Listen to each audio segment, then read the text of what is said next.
It's time for the show where high culture and pop culture collide. Hey there, welcome to You Don't Know Jack. I'm Schmitty, and this is the best thing you could think of to do by yourself. You gotta try using a little imagination, okay? Since it's just the two of us tonight, please feel free to let me know what's on your mind, because I certainly will.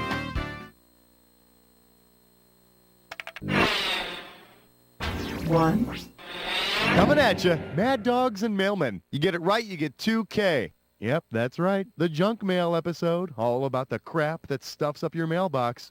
Hey, look, everybody gets it, everybody hates it, but it can be stopped. For instance, what would happen if the mailman were replaced? Suppose instead of a mailman, you had a snail man dropping off your letters. Considering the properties of snails, which of the following would probably be true? He'd never forget his route. He could jump up to reach your mailbox. He'd always wear blue, or he could carry 700 times his weight in mail.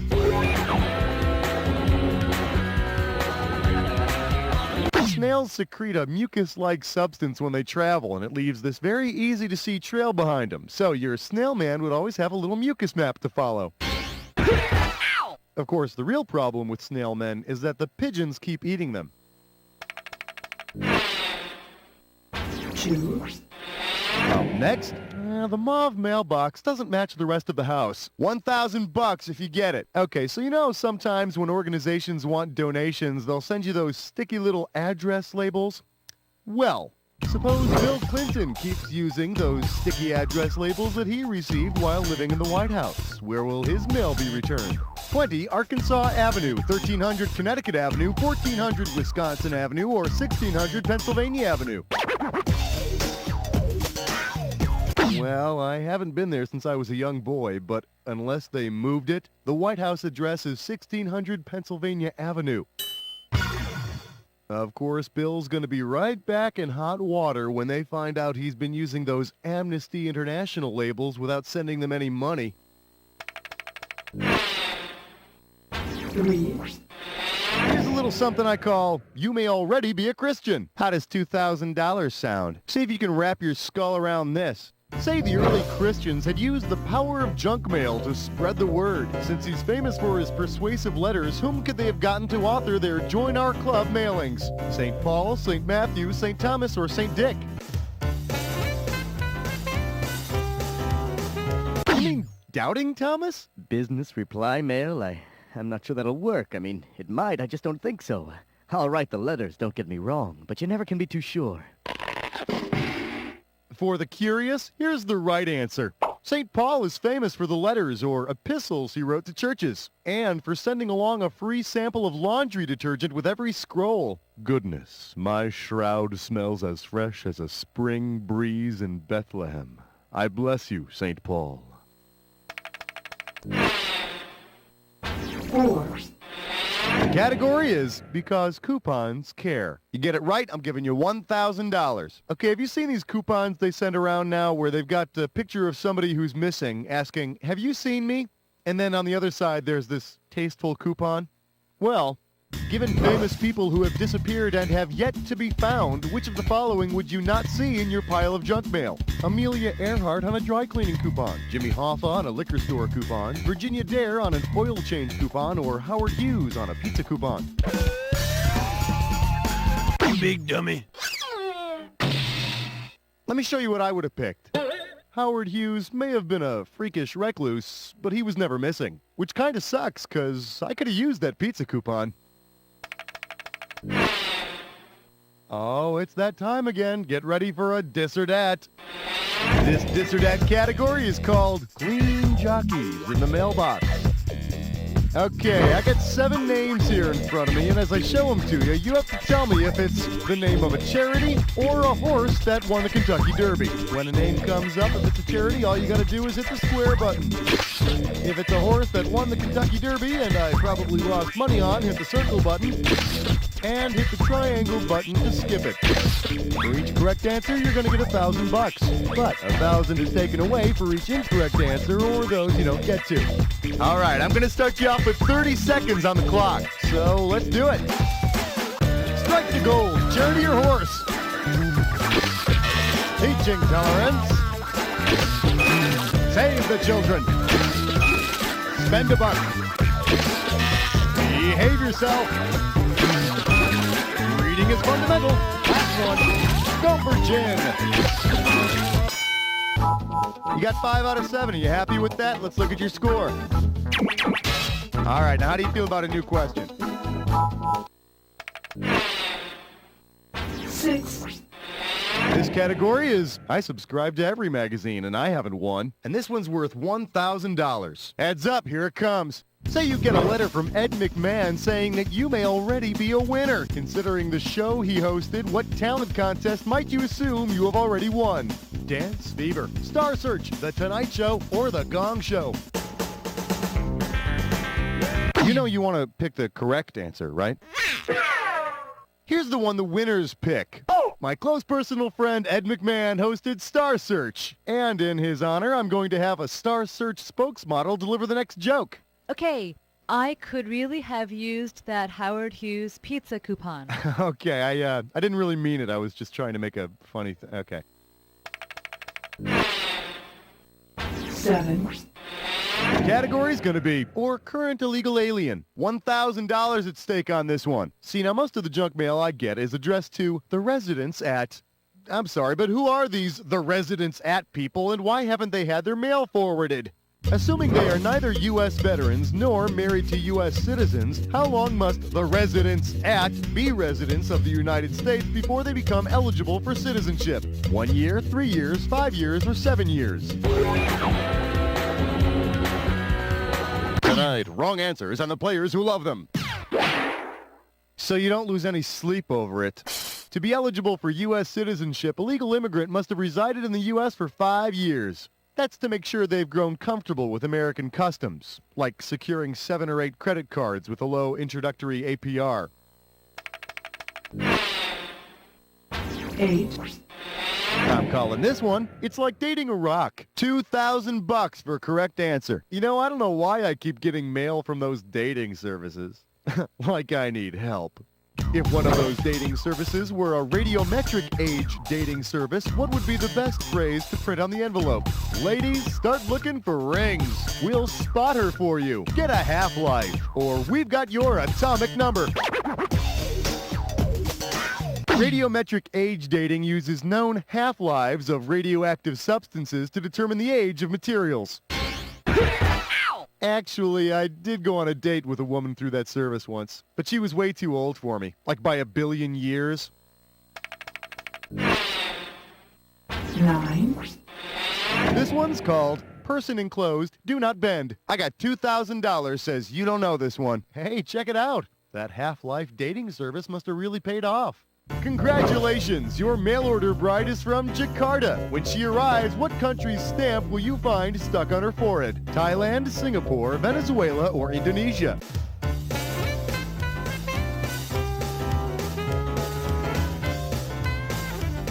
Jakarta is the capital of the Republic of Indonesia. But be careful on your wedding night when you take off her bra. Some objects may have settled during shipping. Better get set. This one's a when did happen. Here's what happens. I show you an event like this. Then I list off 7 other events, like this one. For each one, you have to tell me if it happened before man first walked on the moon, after the moonwalk, or if it never happened at all. When the correct answer lights up, hit your buzzer and you get $1,000. Now, if you buzz in on a wrong answer, well, you'll lose 1,000 every time you're wrong. Hope you got all that. Let's do it. The name of this when did happen is, some call it ambrosia. Okay, now everybody knows that junk email is called spam, right? Which just gives a bad name to Spam, the tasty meat treat. Which brings me to 1937, the magical year that heaven came to earth when this event happened. Hormel introduces Spam to the world. So tell me, was this wonderful magical product introduced before Spam, after Spam, or has it never graced our world at all?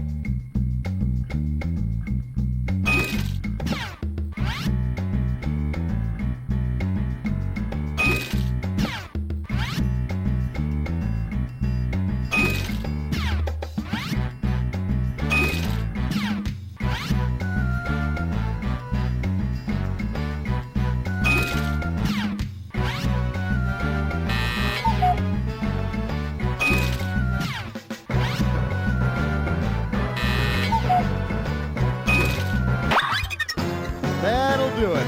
Okay, let's take a look at the damage. Hey, looking pretty good out there. Let's take a look at the big picture. Okay, let's get on with the rest of the show, shall we? 11, Coming at you, the Columbia House of Ill Repute. And this one's going to be worth $2,000. Okay, so you know those music club deals they got where they have the little pictures of musicians and album covers on these cute little stamps? You know, you get 12 CDs for a penny, and oh, by the way, we now own your soul. Say you're ordering the rap album To the Extreme. When you lick the backside to adhere the stamp, what might you expect to taste? Let's see, vanilla ice, iced tea, ooh, ice cube, or, oh, salt and pepper. That goes in the win column. To the Extreme was Vanilla Ice's big album, and you should consider yourself lucky that such a big star lets you lick his backside for only a penny. 12, Next, junk mail discussion groups. And this one's going to be worth $3,000. Let's see how you handle this one. Suppose the Book of the Month Club actually sends you a copy of the book Junk Mail. Who is that month's featured author? Martin Amis, Nick Hornby, William Burroughs, or Will Self?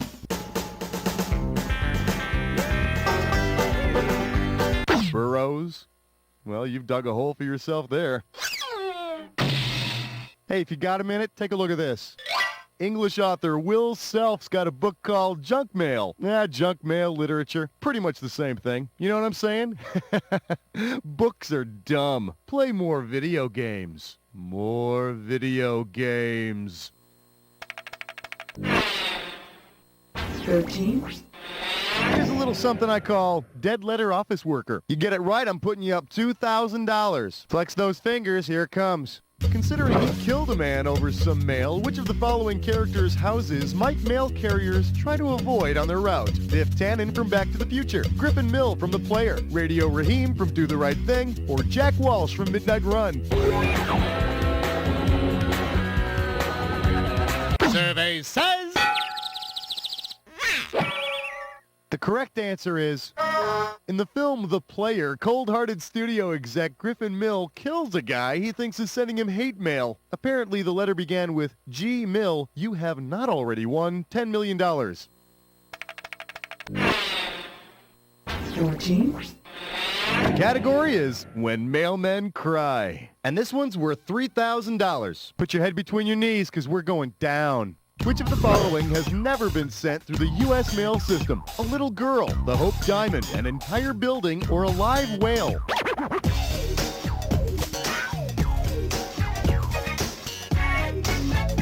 Get this, before World War I, a mailman could deliver a baby or a child to your doorstep. I bet those mailmen had to do a lot of breathing exercises. Package for,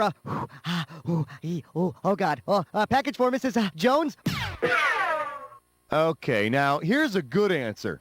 As far as anyone knows, no one has ever sent a whale through the U.S. postal system. Not that they haven't tried, though. It's just that the stamp won't stay on over the blowhole.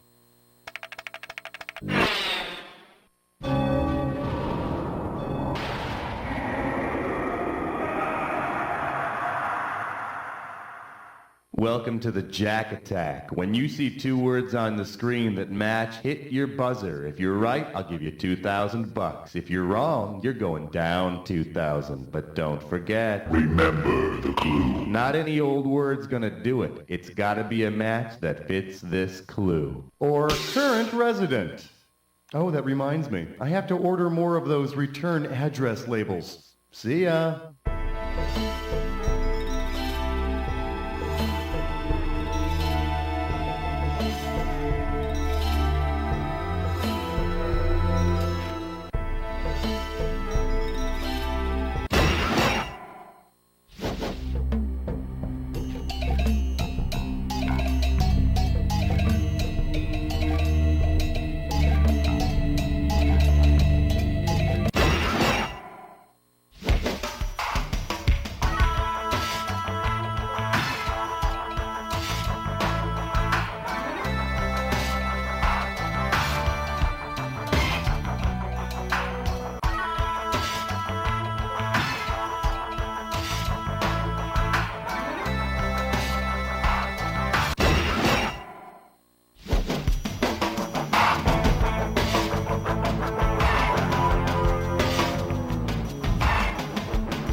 made me extremely happy. Let's look at your final score. That's the game. Well, you did great, but then again, how hard can it be to win against yourself? Find some competition, and then you'll see. You don't know Jack!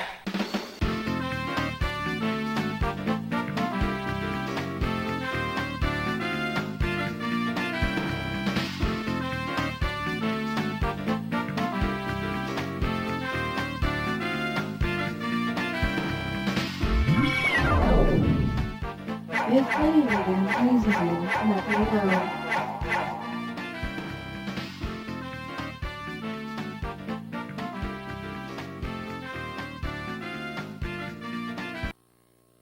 Hey, who likes ice cream? I do! Well, that's right, Bobby. And who likes ponies? I do! You betcha, Susie. And what about roller coasters? I do! You got it, Tommy. And how about pornography? That's my favorite! Right on, Grandpa. I think we all know where we're going. Pornography! You really want fun for the whole family? Then come on down to Uncle Jack's amusement park, petting zoo, ice cream parlor, rifle range, and porn emporium. We know what families like. Hi, I'm Patrick L. Bender, children's attorney at law. Do the other kids hate you? Do they pick you last in gym? Do they call you fatty, hamburger patty? Let's be honest, kids can be cruel. But thanks to new legal loopholes, you don't have to take it anymore. Just listen to one of my clients. Yeah, Jean wouldn't trade her bologna for my tuna, so I sued her good. I'll help you stand up for your rights with teachers, too. Mrs. Green was always calling on me in class, and I took her to court, and she was crying, and now she doesn't come to school anymore. Call me, Patrick L. Bender, at 555-KIDS for a free estimate. That's 555-KIDS. Remember, even though you can't spell litigious, you can still take the law into your own grubby little hands. Want to get away? Come stay at the beautiful Sam Benton Bed and Breakfast. Sam Benton is miles and miles away from civilization. Each room is equipped with a bunk-style bed and a private urinal. Continental bread and water breakfast is offered until 6:30 a.m. Enjoy recreational sports in the yard, or make new friends in the popular rec room. You're purty. And forget doing laundry, because each guest receives a complimentary orange jumpsuit. At Sam Benton, we'll take you away for the trip of a lifetime. Welcome to VH1's Behind the Song. This week, Black Sabbath. All right, Iron Man intro auditions, take one. All right, just go ahead whenever you're ready. I am Iron Man. Again, please. I am Iron Man. Okay, thanks. Next. Hi, I'm Iron Man. All right, thanks. Next. I am Iron Man? Next. I am Iron Man. Thank you. I'm Iron Man. Yeah, that's it. Iron Man. We'll call you. I am Iron Man. Yeah, thank you. Hello, my name is Iron. Next. Hi, Wait. Next. Hello. And so it went to the wee hours of the evening. That's it, man. We're out of people. I don't know, maybe we should go instrumental on the beginning. Excuse me, I'm from the cleaners. I've got your ironing, man. Wait a minute. Tune in next week for another episode of VH1's Behind the Song. Very good. I am sure.